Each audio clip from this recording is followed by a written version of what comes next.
Hey guys, welcome back to my channel. In this video, I'm going to show you how to do dash nails as someone requested it. So these are the different nail polishes you're going to need.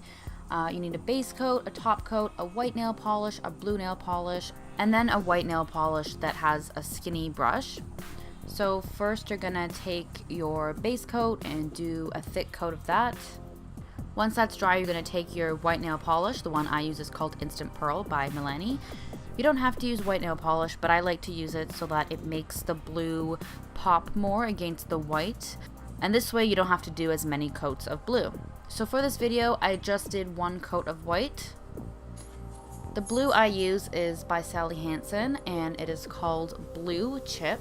So once the white nail polish is dry, you can do a thick coat of the blue nail polish. You're going to want to do 2 coats of blue because, as you can see, 1 coat is not enough. You can still see the white underneath. Then you're going to take your white nail polish with the skinny brush. The one I use is by Rimmel.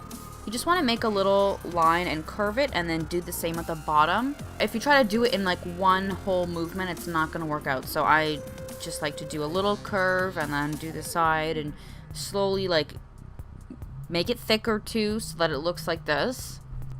Also make sure that you make the bottom curve like stick out a little bit more. Like if you look on the left side, it's a little bit longer than the top one. Next, you're going to want to make a thick line in the middle, and that's pretty much the dash design.